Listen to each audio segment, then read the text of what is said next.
Hello there. Today let's learn how to mind map target costing. Target costing. Target costing is a method of strategic management of costs and profits. Target costing involves setting a target or objective for the maximum cost of a product, service, and then working how to achieve this target. Target costing is used mainly for new product development. Having identified a target price and target profit, a target cost of the product can be established. Target cost is equal to target sales price, target profit. The opportunities for cutting costs to meet a target cost are much greater during the product design stage than after the product development has been completed and production process has been set up. The estimated costs of a product design can be compared with target cost. If the expected cost is higher than target cost, then there is a cost gap.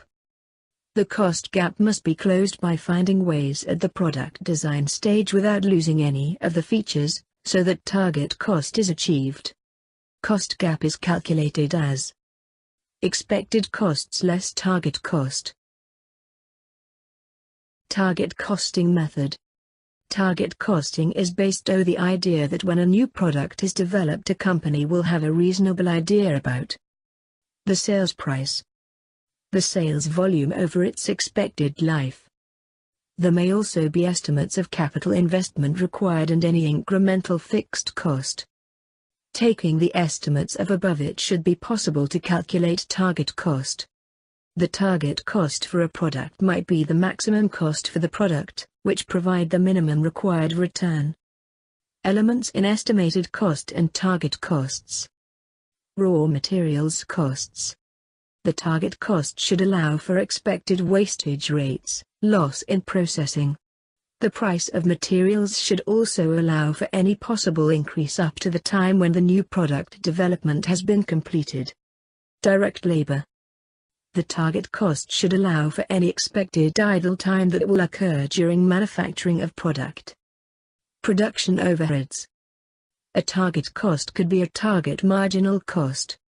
However, it is more like the target cost will be a full cost, that is, includes a share of fixed production overheads. Target costing and services. Target costing can be used for services as well as products. Services vary widely in nature and differ from manufacturing as follows. Some service industries are labor-intensive and direct materials costs can are only a small part of total costs. Overheads costs in many services are very high. Implication of using target costing. The use of a target costing system has implication for pricing, cost control and performance measurement. A company might decide on a target selling price for either a new or an existing product, which it considers necessary in order to win market share or target volume of sales. Advantages of target costing. It helps to improve understanding within a company of product costs. It recognizes that the most effective way of reducing costs is to plan and control costs from the product design stage onwards. It helps to create a focus on the final customer for the product, services because the concept of value is important. Target costs should be achieved without loss of value for the customer. Target costing can be used together with recognized methods for reducing costs, such as just-in-time, total quantity management. Closing the target cost gap. Target costs are rarely achievable. Target costing should involve a multidisciplinary approach to resolving the problem of how to close the cost gap. Ways of reducing costs might be in product design and engineering, manufacturing processes used, selling methods and raw materials purchasing.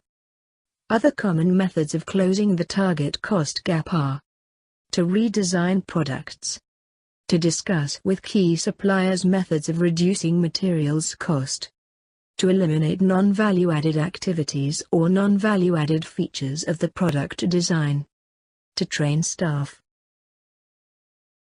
Thanks for watching. More stuff coming soon.